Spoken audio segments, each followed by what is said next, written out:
Good afternoon, everybody. We'll let a minute or two until everybody gets let in from the waiting room.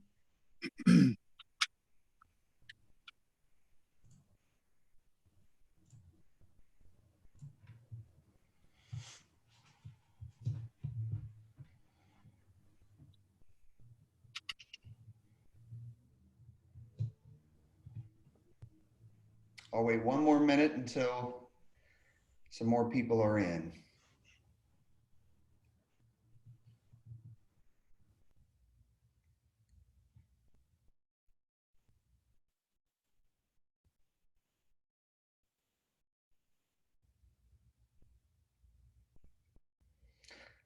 Okay, it's 4:01. We're going to go ahead and get started. Well, welcome everyone. I'm Ryan Kuhlman, president of the National Real Estate Investors Association. This is the COVID-19 bi-weekly update, so welcome. And we have some special guests today with us. We have Charles Tassel and Kevin Coughlin. They're going to be answering questions about any legislation that's coming up. I know that the moratoriums on evictions and things are going to be released in certain states very soon. So if you guys have questions about that as well. Of course, our favorite partners from Home Depot. We have Brian Aguirre and Randall Ray that are here as well. They're going to be talking to you guys about the National RIA Benefits Program with Home Depot. So to get started, I'm going to go ahead and turn it over to our Executive Director, Rebecca McLean. Thanks, Ryan. And I want to thank again the Home Depot Pro Group. This broadcast has been sponsored by them through the entire pandemic. They are wonderful partners of ours, and they provide a terrific special program for investors. So if you want to know more about that, it includes discounts on paint, 20% off. It includes rebates. It includes other National RIA exclusive programs. So check with your local if you want to learn more about that, or give us a shout here at National RIA. National RIA is a nonprofit trade association. We've been serving the real estate industry since 1985, and our goal is to promote, protect, and educate the industry. And we want to say a huge thank you to all of you out there for joining us on the call, for being with us, for being supportive, and for just supporting the industry in general. It's tough times, but we will make it through, especially if we pull together. If you need to find your local group, you can do so on the National RIA website at nationalria.org. You can see the button here that says find a local group. So if you're not a member of a local group, take a moment to look for one in your area and join now, so that you can stay connected to all of this information and local information that your group is producing. For now, you'll see the red button will remain until we get a little bit more back to normal. So the COVID-19 updates are easily found here on the website by just clicking on that red button. When you do so, you'll be taken to the COVID page where we have information for the investors, for the associations, and then small business resources like links to the SBA and details about the EIDL and the PPP, which you'll be hearing about in a moment. Just a quick disclaimer, any information that we give you here on the call is not meant to be legal advice. It's not meant to be financial advice. If you have those kinds of questions or concerns, you need to talk with someone locally so they can give you very specific advice about your area and your business. So just to give you an overview, one of the reasons we want to make sure that we bring to you the information from Home Depot is, even while everything was shut down, we were an essential business and still working on our rehabs and on maintenance. As of the 1st of May, this is what we were basically seeing based on a survey of investors across the U.S. 6% had no change in operating in terms of their maintenance. 69% were only doing emergency work orders. They were also doing additional cleaning and sanitizing of amenities and shared spaces if they had any. And 31% were still doing regular unit repairs as necessary, but while wearing masks and gloves. And I know we had a question today about what other owners were doing that were still leasing and in their maintenance. And I'm going to let Charles talk about that as he comes on. But I will tell you that in terms of leasing, the same survey also were showing that the light green is April, dark green is May. So they were still doing some in-person leasing, but so much of that has gone to virtual tours. Some of them were doing it via FaceTime and some were just locked down completely. But virtual online tours were really becoming a big thing, and some were doing some very special things to let the people that were prospects into the units. And we're going to talk about things that you can get at the Home Depot that will allow you to actually do those virtual leasing tours. But I'm sure this probably hits a little home, especially as we're heading into the Memorial Day weekend. That same survey talked about pandemic drinking. And the question was, which is currently making you drink more on a weekly basis? 27% said homeschooling, 24% said property management and operations was driving them to drink, 15% said their own home repairs was driving them to drink, 6% said toilet paper shortage, and then 27% said other, that they just did not want to disclose what was causing them to begin drinking. So it is the Memorial Day holiday. If you have a drink in hand, that's wonderful. I'm just glad you're here with us. But I am going to turn it over to Randall right now to let her talk about the Home Depot and the ways that you can still interact virtually with them and order your anything that you need online and use their services. Randall, I'm going to let you take the floor. Thank you. I think Brian was actually going to say a few words first, and then he's going to I'm sorry. Yes, please. Brian, so I'll hand it over to you. Hey, no worries. Thank you. Rebecca, thanks for the quick introduction. And before I introduce Randall, our leader for Pro Customer Experience, all members of National RIA or our value chapters throughout the country, thank you for your business. We hope that you have a peaceful Memorial Day weekend, and you and yours are in good health and good spirits. So quick update, just what's happening with the state of the COVID-19. We, the Home Depot, continue to lead into our values and do what we can to support our local communities, ensure safety measures throughout the stores, and adjust to meet the needs of our local communities. With that being said, we are with you to add value and support you. If you are a current member of National RIA or a local chapter, be sure to take advantage of some of the benefits and great values that Randall will be talking about here in a moment. So with that, I'm going to have the pleasure of introducing Randall Ray. So take it away. Thank you. Thank you so much, Brian. Well said.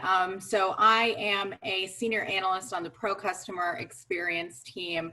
I am specifically dedicated to national accounts, and we are just so appreciative of our partnership with you all and NRIA. And as NRIA members, you are able to unlock the magic of the Pro Extra Preferred website, which has so many tools and features for you to utilize to help us help you, run your business. And as great as those are, they are no good unless you know about them and understand how to utilize them. So I'm going to be taking you through some of our shopping tools and features that you have access to, walking you through them, and this will be available to you after as a reference always to go back to.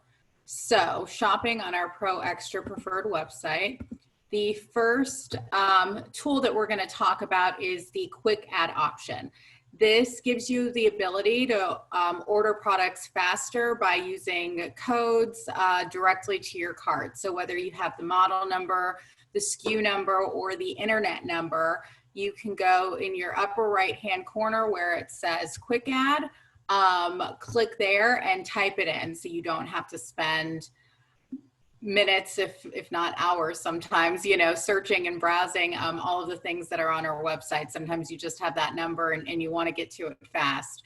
If you have a list of numbers, you can actually export a CSV template and put all of those numbers in, and you can upload it and it will automatically pull those for you. You can do up to 75 different items.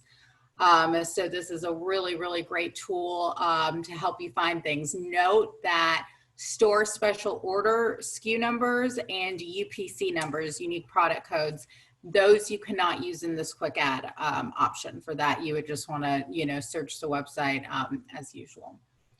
So the next one that we're going to go through is subscriptions. So those items that you just find yourself buying all the time, maybe, you know, it's deck season and you're just building decks left and right and you need those deck screws coming to you on a weekly, bi-weekly, you know, basis. Create a subscription for it. You save 5% by creating a subscription. And you can cancel, pause, modify the subscription at any time. So locked in for life. And this is a really, really great way for you to save an extra 5% and know that you're, you know, never going to run out and have the items that you need so frequently coming to you on constantly coming to you. So in order to access this, you'll want to go into your account page. So in the upper right-hand corner, it says welcome, your name, select the drop down, go into my account, and that's where you can create a subscription. Also, when you're checking out, it will give you the option to create, I don't know if you can see my mouse, but right here, it'll give you the option to create a subscription on an item when you're checking out there. And creating quotes. So you can create a quote and that price will be valid for 7 days. In order to do that, you're going to want to add your items to the shopping cart just as if you're preparing to check out. At the checkout, instead of checking out and moving forward with the payment, you will then create a quote. And you can save it for a later time. You can sort them by who created the quote, what date it was created. You can give that quote a job name, item number, whatever best works for you to organize your business. And you can also print them and share them. You can email them. You can take it into a Home Depot, you know, hand it to the Home Depot associate. And again, that price is good for 7 days. Next, we have our buy it again feature. So maybe you were between, you know, 2 different items and you ordered them both. And then you really need, you know, a dozen of them, but you wanted to see which one you liked better. So you decided to, you know, get this one. Just from your profile, select the buy it again tab. That's where you'll see all of your recent purchase history. And from there, you can quickly and easily buy any item that you've recently purchased again. You can also search for previously purchased items on that page. So, you know, if you have so many and you know you bought it at one point, just put the description or PO or job name or whatever in the search function, and that should get you to it more quickly. And last but certainly not least, you also have an enhanced cart. So this just from your shopping cart, you have so many more features by being a Pro Extra preferred member. Order what you want, choose how you want to get it, all in the enhanced shopping cart. So we already talked about the quick add function. You know, you're done, you're getting ready to check out. Oh, you forgot that one item. Type it into the quick add and it's there. You can share the cart via email, send it to a team member, or send it to somebody on your team. Hey, does this look good? Have I left anything out for this project? You know, you can select your preferred fulfillment option for each item in the order, whether you want to have it shipped to you, shipped to the store, pick up, express delivery. You can choose that for each item with your enhanced cart. You can enter a PO or a job name for this cart to more easily track, you know, all of the different jobs.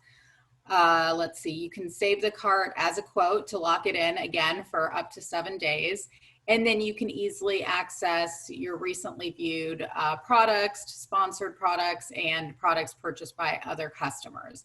So all of these options are available for you in the enhanced cart.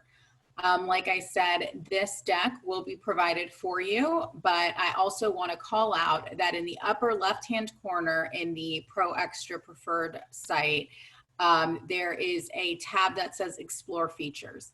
This is an absolutely amazing tool that will walk you step by step for all of these things. So it can definitely be a little overwhelming. I don't expect you to remember everything I've said today, but just know that if you don't have this deck on you, that is available for you on the website at all times.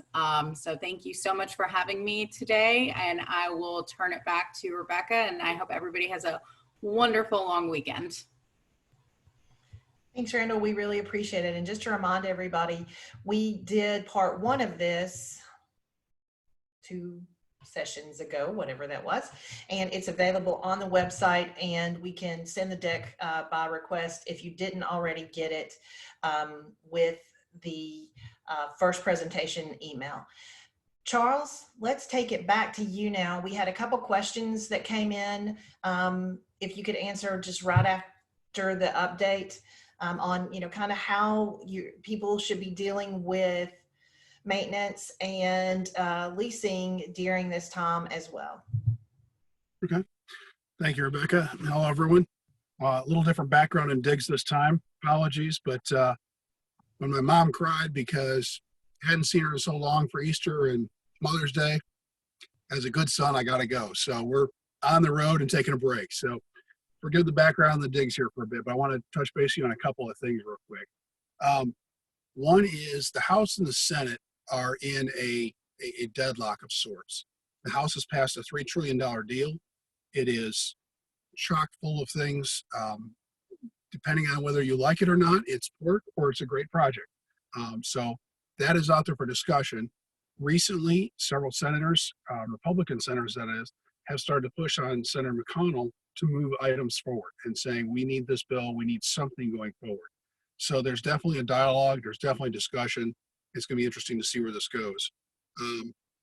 Right now, it has had the brakes put on it in part because of the amount of debt and deficit that's been running, especially with lower expected income, as we all are facing the same thing as well. So that's part of where we're at on a federal level. I expect to see more coming. One of the things that we're seeing broadly across the country, and this is, from local judges to higher Supreme Court judges in some cases in different states, are orders being challenged. The health orders that the governors are giving or executive orders that the governors are giving are being challenged. In some cases, they're like, oh, it's no big deal. We're already opening things up. But that's also laying a precedent for other issues. As this goes forward, if there's a second wave, if there's another swell, those are all potential difficulties or complications with these lawsuits. And let's face it, folks, the lawsuits mean that attorneys are going to get paid for the next several years. And somewhere down the road, we're going to figure out what this means. But right now, it's an interesting predicament watching the governors are being a little more careful and trying to open things up because they know there's so much pressure and back pressure. So watch for that to continue. And this is where we talk about being a member of your local association and being involved. When you look at 50 states, and within each state, there are different counties, there are different municipalities that are opening up and having different rules. Please, please, please pay attention to what your local RIA is saying and participate. If there's national issues that are coming up, we're posting them. I'll give you an example, even on rent moratoriums and rent forgiveness. We just had an issue this last week where we were speaking on, and Vice President Biden had spoken on a few issues about maybe giving rent forgiveness an opportunity. And the question is, how does it get paid for? We were asked on that and asked to weigh in on those kind of issues. So we're working with our National Housing Council partners on this and working in the partnership. There are a number of things going forward. We still have our voter voice piece up, and we encourage you to go to our website, go to the live action, or the action center, I should say, and get in there and vote and get your message out there to our voters, or as a voter, because without it, folks, these congressmen go off and do what they think that they want to, that you want, but if they don't hear from you, they're not going to do what you want. So make sure they're representing you. Make sure you get your voice heard. So participate in that. I want to mention one other thing, which is, and Kevin is here. Kevin gave a great presentation early on regarding SBA and the PPP loans, the EIDL loans, and all that. And I'll call them a loan still. Although, Kevin, we just had a great opportunity this week, and that is the application for forgiveness for PPP came out this week. So it is out there. We've got a link to it on our site. I encourage you to, if you've got a PPP loan, and remember, it's a loan until you get forgiveness. Then it's a grant. So make sure you get that application, fill it out, and get it submitted. Make sure that there's not problems with it. If you get a chance to sit down with your bank, go over it with them, find out what it is. And this is one where oftentimes they say the early bird gets the worm, but the second mouse gets the cheese. Okay? This is a good one to maybe not be the first person to come in and get your application in there and get shot down. Be the second or third so that they know this is what works. Not, hey, let's try this and see what happens. You get shot down and can't come in for it again. So I'd encourage that. Kevin, I don't know if you have any other advice on that as far as the PPP and the SBA loans at this point. No, I mean, that is the next phase, is moving toward forgiveness, and especially self-employed people, when factoring in their own pay, that can be tricky. So you do need to be careful about how you structure it, and make sure that you're getting the right information to them. Remember, 75% of the loan can be used for payroll expenses, or is supposed to be used for payroll expenses. Only 25% of it can be used for non-payroll business expenses. So make sure you're following that guideline. That's it. So as we get more information on that, if we find some other best management practices, we'll share those out with you guys. Right now, speaking of best management practices, let me touch on this, on the virtual protocols. Rebecca was exactly right. There's a variety of tools out there. Home Depot is just literally around the corner from me. Sorry, Brian, I didn't park in the Home Depot and have that as a backdrop for you. But I want to mention that look at the tools, and even as Rebecca mentioned, there's some of these tools that are out there. Utilize them. Whether it's, and it's something that's not been mentioned too much, we're talking about virtual tours, but you can get a physical tour by doing electronic logs and doing things like that that make it much easier, so that somebody can go in and check, and you can get an electronic update on when they've been there, when they've left, so that you can follow up. Those are some things that, again, think in terms of social distancing. And I'll mention this, each state, as they're coming out with different protocols, whether it's for restaurants or for high school graduations, event centers, there are opportunities to follow some of the principles that they have in there to improve your best management practices at a local level. And I want to stress that we have on our site some national best management practices, but you've got to make sure you modify those based on your local level. So please pay attention to what the locals say, your local health department. If you have questions, reach out to them. One of the things I want to mention in talking about maintenance and how to do maintenance, a lot of folks have moved off okay, I'm only doing emergency maintenance. How do I start rolling into doing more practical maintenance, and what does that mean? Social distancing is still a factor, and that is a critical piece to it. I'll mention this. The virus is not an airborne virus. The reason for the masking is so that mucus, which has the virus in it, typically coughed up from the lungs, it's usually residing deep in the lungs, as it is coughed up, is captured in the mask and limits anybody else getting it. That's the idea behind the masking, okay? The real critical aspect of that is hand washing, and really not going from touching a surface to touching your face. So those of you with glasses on, I encourage you not to touch your glasses unless you are using antibacterial wipes or something on your hands.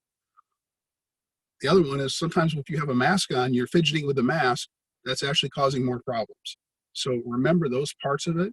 And when you're coming to having maintenance staff or contractors going out to places, asking the resident to not be there ideally at least 15, 20 minutes beforehand, so that somebody can go in, do their work, and come back out without having to have somebody else engaged or right in that space. If it is somebody who can't leave, maybe asking them to go into another room. Those are typical distancing factors that you can incorporate in good best management practices that provide protection for both people, both the maintenance person as well as the resident. And then that resident or that maintenance person can then clean up and clean themselves up as they leave and exit. So keep that in mind, and that works as well for when it comes to leasing agents. You know, keeping social distance, keeping space. We've all seen from the plexiglass screens to boxes in front of countertops, so that somebody can't come up too close to you. There are ways to do that, and folks, just encourage you to follow the precedents that are out there, follow what's becoming a best management practice in your region, and look beyond that.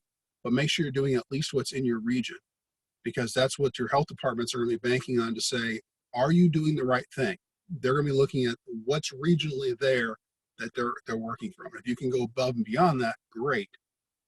So those are a couple pieces. I encourage you to look at our at the COVID-19 site on our webpage. We've got some best management practices on there, and that kind of covers the majority of them. I will also mention this. I know Rebecca's probably got some questions for me, but as we go into this weekend, I think this is a appropriate phrase, is that all gave some, but some gave all. So make sure you take time for that this weekend. Thanks, Charles. A couple of questions that we already have gotten. One question is, we have received money from PPP, but we only received money for payroll. We could not get anything for repairs, roof, furnace, etc., or mortgage or utilities. What options are available for these expenses? Let's see. Kevin, you want to weigh in and start from there? Because what I would ask is figuring out how they did the calculation to get to that number. Yeah, I didn't know that they prescribed it like that. I guess the first thing I would do is I'd go back to your SBA lender and clarify that question, because I haven't heard them say, we're going to give it to you for this, but we're not going to give it to you for that. Correct. But if they come back and say, yes, this is restricted to just payroll, then I would ask the lender what other loans they have available that would serve that cause. And the two that come to mind, well, the one that comes to mind is the express loan, which is a fairly quick application and turnaround. I think it's supposed to be 36 hours for approval. And it can be used for virtually all types of business expenses, including, and I always remind people of this because these are real estate investors, you can use it for property acquisition. Well, and give the caveat on there. It is property acquisition if you're going to occupy up to 51% of it, or at least 51% of it. So because I looked at it and thought, I can go out and buy some property. Nope, can't quite do that unless I'm going to occupy some of it. So there's always restrictions on these funds, but if you do get them and you can get them for all the items that were listed that were not covered, they're happy to do that for those items. But I'd much rather have a grant than a loan. So as Kevin said, sitting down with the SBA coordinator or director and figuring out at your bank how to move that dollar up, because I have not seen a specific decline based on the type of funds that were asked for. Another question is, it seems that some states are requiring masks. Theirs doesn't seem to be, but are highly encouraging masks.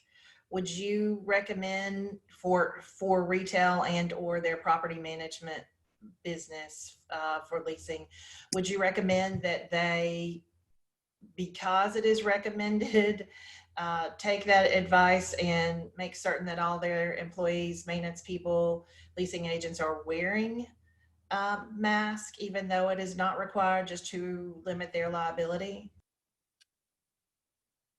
Again, not an attorney, not giving legal advice. I do want to suggest one thing on this, though, is if you have public facing, so at the retail level where you're actually engaging the public, having PPE in place, that personal protection equipment, whether it's gloves, the PPE, the mask. Again, the mask is so that you are protecting somebody else. That's the idea behind it. And some people will not feel safe. And again, we can go down a rabbit hole of how do I justify somebody feeling safe? Well, if I'm doing standard protocols that are strongly recommended by the government, I'm probably looking to follow up with those. This Yeah, if I could just jump on that real quick. I mean, one of the things that I know, just to draw a parallel with the restaurant industry, which is now, at least here in Ohio, reopening this week. Mhm. I would say, ask yourself the question: if there were no government relations, or there were no government restrictions, and there weren't orders in terms of what you need to do, what would you do to give your customers, to give your clients the peace of mind that they need to come back? Because at a certain point here, the concern for business people is not going to be what restrictions we have to deal with. It's how do we entice a skittish public to come back? And in some cases, how do we entice skittish employees to come back and help us run our business? So at that point, it's kind of like, forget government. Now I have to think about, what do I need to do as a business owner to make those things happen and to give people the peace of mind? So think of it in those terms. If there weren't any government restrictions, what would I do? Good point. Here's an interesting one. The PPP loan disbursement amount we got is only 76% of the amount in the promissory note they were asked to sign. Is that expected? And if not, who should they reach out to get that corrected?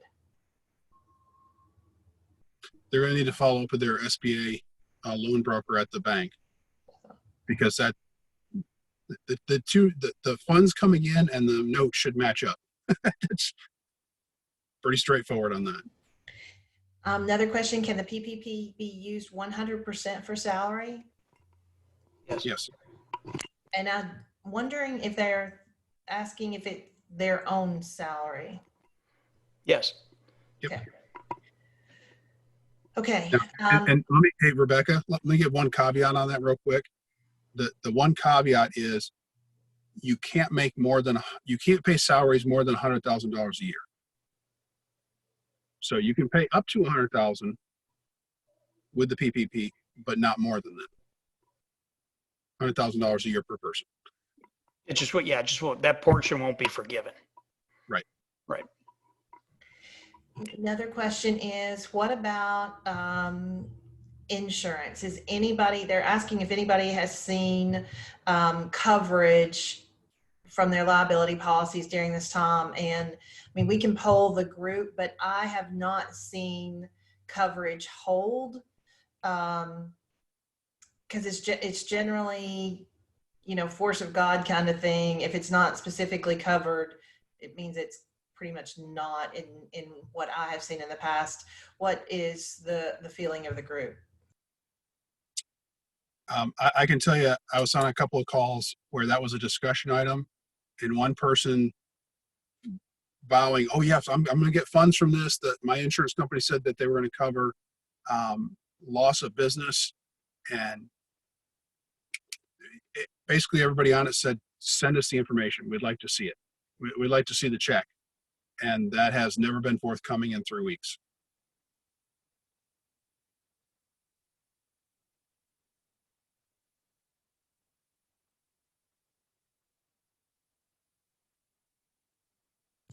Any other guidelines that we should be giving? Another question is how to prepare for when eviction court does open again. And by the way, just to let you all know, if you stay connected to your RIA, they should be updating you on that. If you either don't have a RIA in your area, or your RIA may be too small to be able to follow up on that and post it, it's something you need to stay connected on, because you definitely want to be first in line. But Charles, I'll let you handle that. No, that's exactly right. And this is one where staying plugged in with your attorneys and the law firms that are affiliated with your RIAs is critical.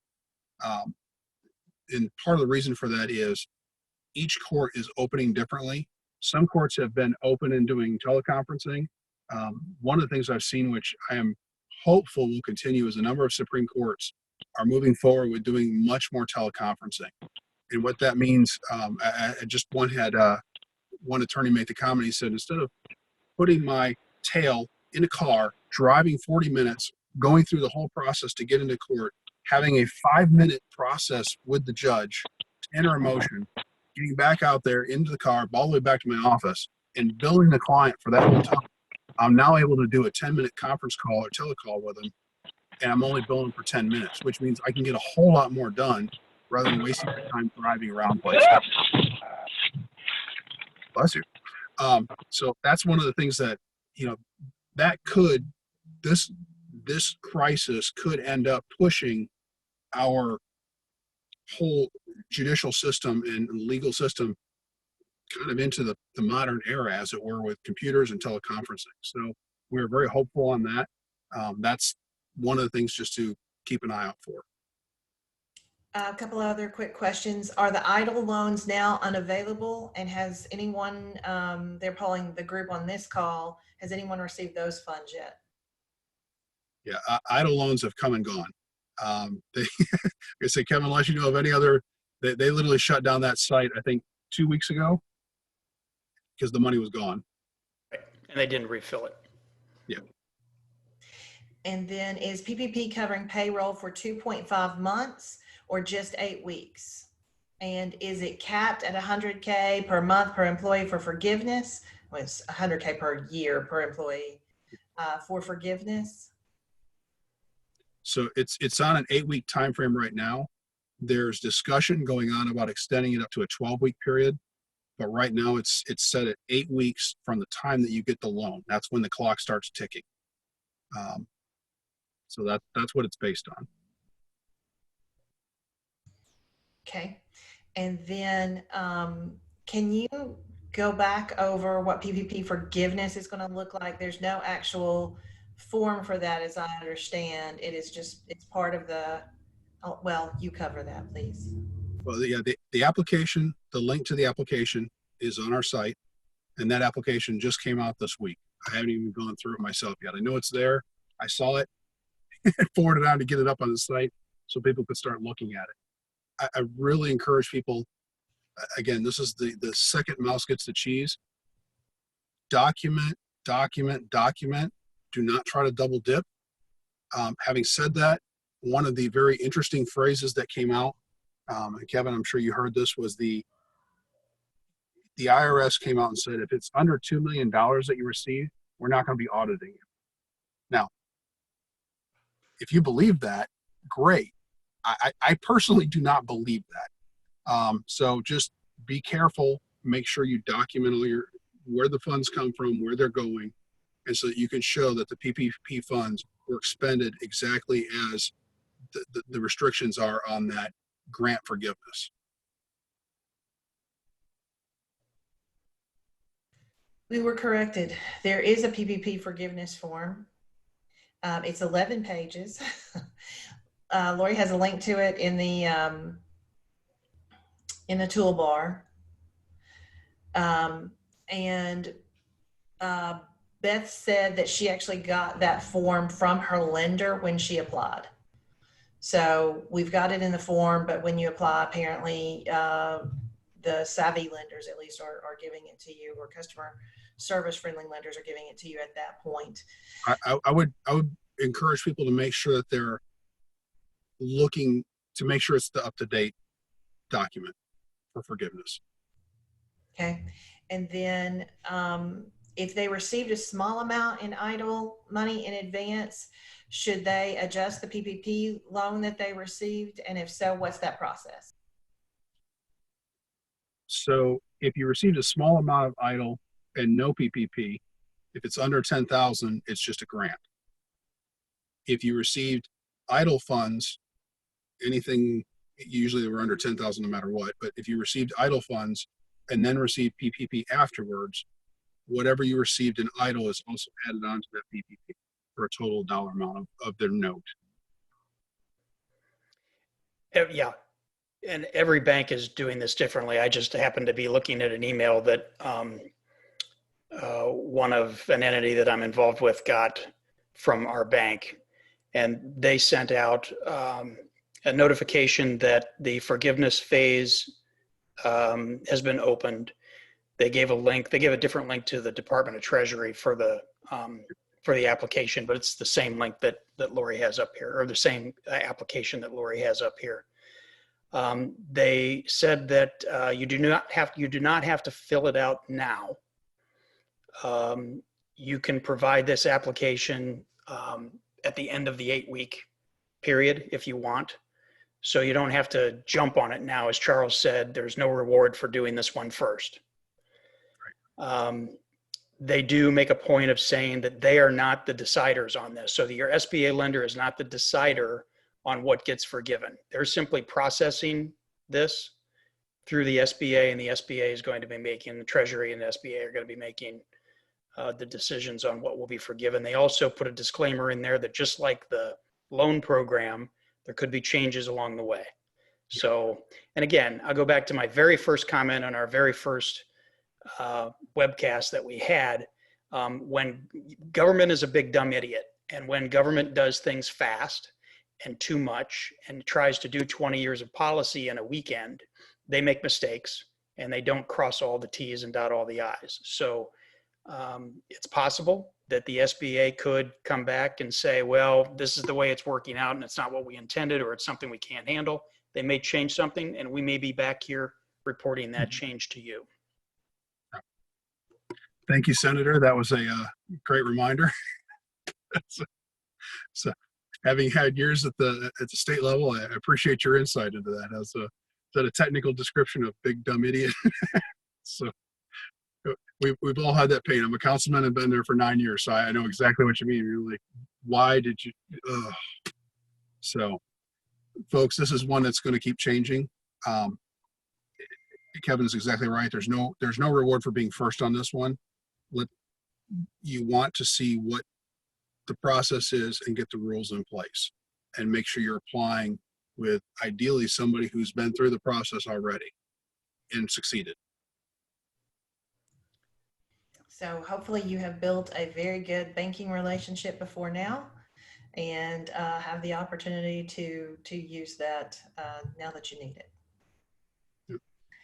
Any parting words? Hang in there. It's still changing. We're starting to open up. And I'll just remind you this, we're coming into the holiday weekend here. All gave some gave all. And thank you to our veterans. Amen to that. There is also someone put the, if you have not received money from your EIDL and it's been a while since you applied, they have a number here, an 800 number that you can check on the status. And yes, the presentation will be, a replay of the presentation will be posted, so you can see those questions there. So just really quickly then, we had lots of questions when we did the virtual leasing seminar, and I am going to go through some of answering those questions now. People wanted to know what the technology was that they could use in terms of physical technology to do virtual leasing, and what the price points of that might be. So I am going to run through some of the products that we are familiar with or that we have used between all of us here on staff for virtual leasing and or showing properties or something like that. Most of us have used these actually for started with our Airbnbs to use the equipment. And realized that it was just perfect for what we're dealing with right now. For example, the Nest Hello video doorbell, I'm very excited. I had mine installed at my personal home today, so that'll be awesome. But if you have said to someone, you can go look at the property, and here are the instructions to do so, and we're talking about keypads and things of that sort in a moment. But you want to make sure that the person that you thought was going to show up there is the person that's there, and you want to know when they were there and be alerted to that. This is the perfect way to do that. You get an alert when someone's there, even if they don't press the doorbell. You can see the person from head to toe and hear them loud and clear with talk and listen, and you can talk to them. It delivers bright, crisp images during the day or night. You can also respond with pre-recorded messages to them. And it allows a 3-hour snapshot history to see what you missed. You can get that on the Home Depot website or in store. At last time I checked, by the way, my disclaimer here, for all of the pricing that I'm going to show, it is when I checked it, some of these I did today, some of it I did last week. So these prices could change, but when I checked in my area, these were the prices. So $229 for that. If you want to give someone a code to get in, I'm going to show you the Nest product, and then I'm going to show you one that I like even a little better. But if you're using the Nest system, sometimes it's nice to keep it all together. It's a keyless deadbolt. It's secure and tamper-proof, so you could give remote access and unlock the door with the Nest application without a key. You can give unique passcodes to guests. So if you know someone's going to look at the property, you could give them that passcode. You can get an alert when someone locks and unlocks the door. And it's one-touch locking on the way out, so you can ask them to lock it, or auto lock it when it knows that you're away. So you can have it auto lock after the person, the potential resident leaves. And it works with the entire Nest secure alarm system, which I'm going to show you in a moment. But the product that we're, sorry about that, kind of in love with here is the Lockly product. And the reason we love it, you can see the way the keypad looks here. It's completely digital. And I am so sorry about my mouse today. So it allows you to prevent code theft, fingerprints. You can enter but with your fingerprints. The software updates are super simple. It does allow some market keys. And the big thing is you don't have to have Wi-Fi access to actually use this product. And if you're giving it to a potential, you don't have to download apps to use it. It's called Lockly. And that's one of the reasons we love this product is the no Wi-Fi access. There's a couple other things I'll show you as we go. We have used on all of our rental properties, doors like the one on the right since they came out. Trying to deal with rentals and people losing keys was just a nightmare. So to give them this product was great. But as you can see, if you've got a code and it's a 4-digit code, you just keep going and you could guess it because of how much wear has been on the keys. So that's a little bit of a problem. We loved it except for that concern. So the solution is this touchpad screen. If you'll notice, you've got this code, but the numbers change. So see that 216? That 216 is not going to be, is then if you looked at the configuration on the right, in that same spot next time is going to be 931. So it continues to move around on the screen, so it can't be guessed, which we think is just genius because it keeps people from being able to just sit there and manually keep guessing until they get the option. It also, for you, in any person that is like your maintenance person or your leasing person, you can actually configure it with a fingerprint. So if you are going in and out, you've got your hands full, you can do that. It also works with physical keys. If you're more comfortable with that for yourself, you can use physical keys and just give the code to others. Here's the other thing we love. They used it for Airbnb, but again, great for these virtual tours, either for leasing or for showing a home to sell during this time, because you can send an access code basically, and it sends the directions with it, and it's a one-time code and it expires, and it's got thousands of these in there. So you're not going to run out of codes, and it changes every single time. So you don't have to worry about the same code being passed around. It will expire after that. So that part is absolutely amazing as well. The other thing we love, if you see here down at the bottom, I don't know if you can see my cursor, but at the very bottom, if there's a power failure, let's say the battery goes out and you forget to replace it and you've lost the keys. It's got a 9-volt battery slot here that all you do is touch the 9-volt to that, and it comes back on long enough for you to get in. So between the fact that you don't need wireless, you don't have to worry about, oh, maybe I forgot, the battery was going dead. It's amazing. It works with both Alexa and Google, and it has that auto lock feature that we talked about with Nest as well. So if you're going to do those virtual leasing tours and you want to do a digital product, we think this is great. If you don't want to do a digital product and you're okay with having the keys and you just want a digital lockbox, they ask us, we had several people on the call where we did the virtual leasing asking us, do you have any recommendations for digital lockboxes, like good old fashioned realtor lockboxes? This one I've seen before, and I'm going to show you another one that I haven't. This is the Master Lock.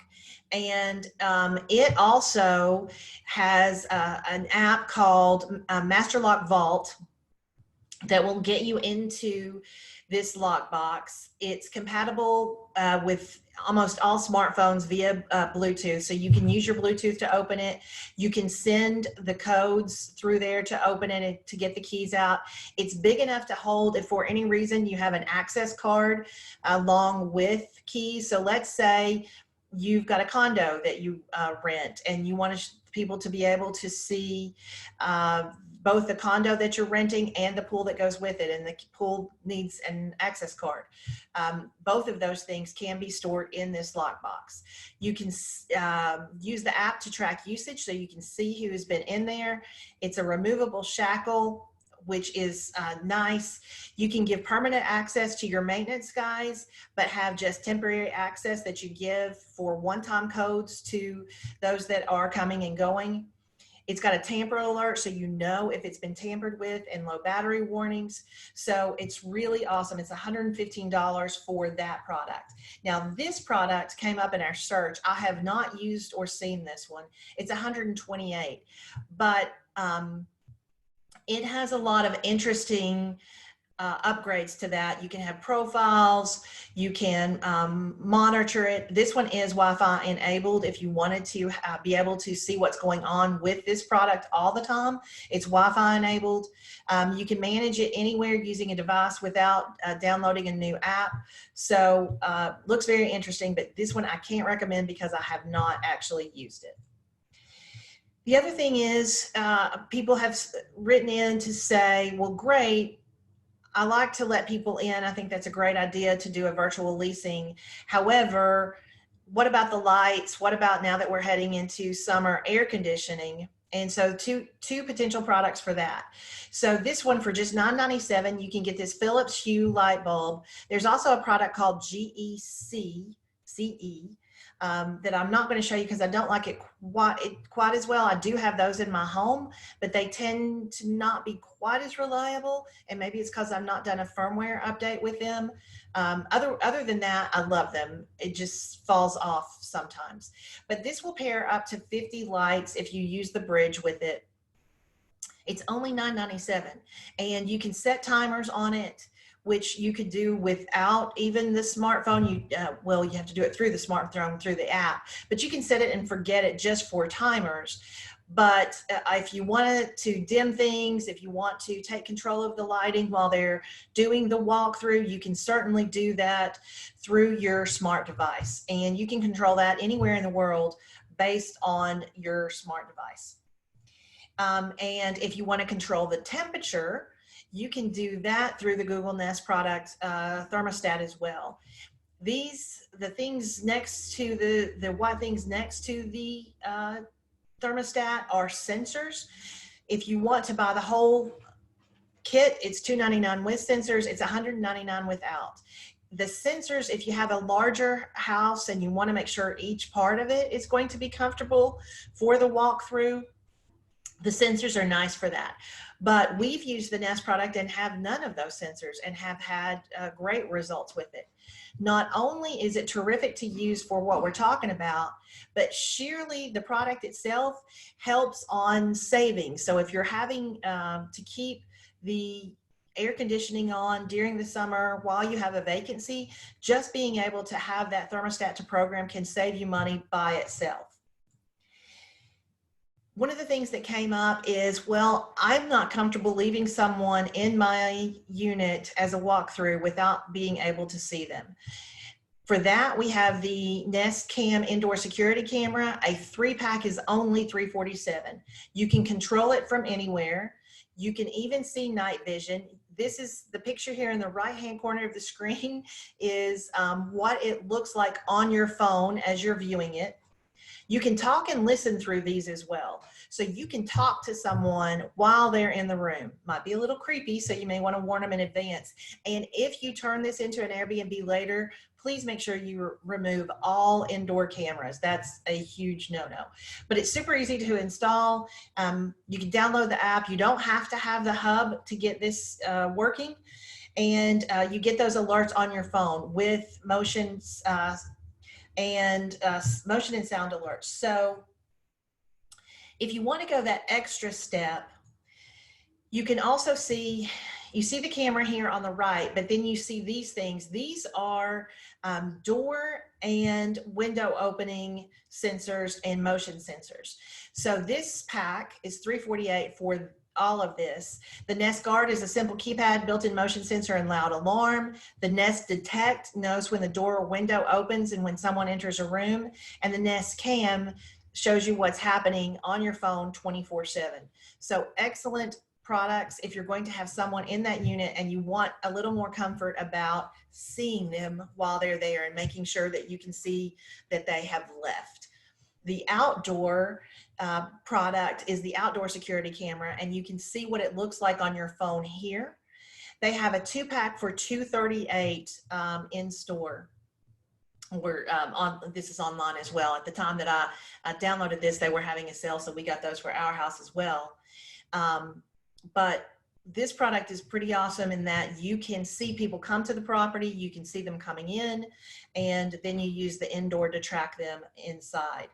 So that kind of shows the complete range of products that we have used for those virtual leasings and for being able to show people a property when you're not comfortable being there with them or they're not comfortable being with you.